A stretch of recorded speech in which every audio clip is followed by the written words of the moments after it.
శుద్ధపూసల కింద ఉన్నారేమో అనుకున్నా అందరినీ చేసేటండి అతను. సిస్టమ్ని అత్యాచారం చేశాడు జగన్మోహన్ రెడ్డి. చట్టాన్ని బాబు గారు పాలసీ ఏంటంటే చట్టాన్ని తన పని తను చేసుకొని ఇస్తాడు ఆయన. జగన్మోహన్ రెడ్డి ఉన్నప్పుడు చట్టాన్ని తన పని చేయమన్నాడు, ప్రభుత్వం మారిన తర్వాత కూడా తన కోసమే పని చేయమన్నాడు. వాళ్ళు అలా సెట్ చేసుకున్నాడు.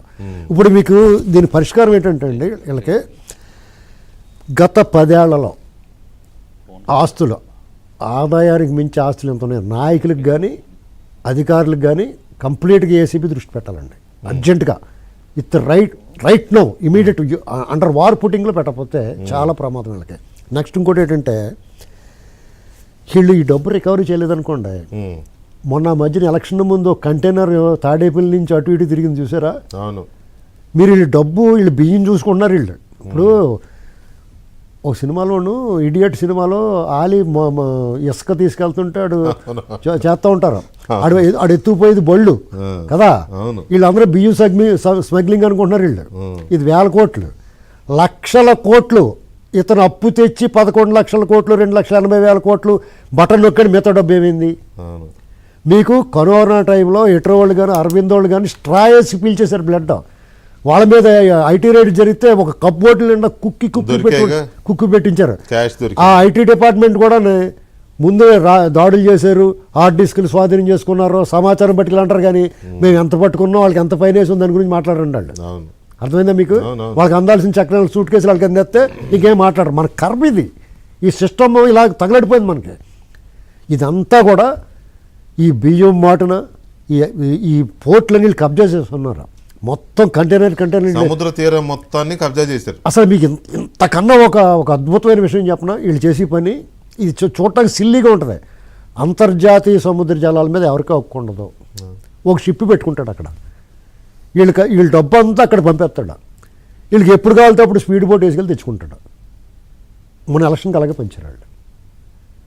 ఇది అసలు ఈ ప్రభుత్వం మీద ఎంత బాధ్యత ఉందంటే అండి, ఇతను విధ్వంసం చేసిన ఈ శిథిలాల్ని శకలాల్ని పోగొట్టి దీన్ని పునర్నిర్మించడం ఒక ఎత్తు అయితే, వీళ్ళు ఇచ్చిన హామీలు అన్నీ నెరవేర్చడం ఒక ఎత్తు అయితే, ఈ చెడిపోయే చెదపురుగులు కాక్రోచెస్ ఈ బొద్దింకలన్నీ వచ్చేసినాయి ఈ గదుల నిండా.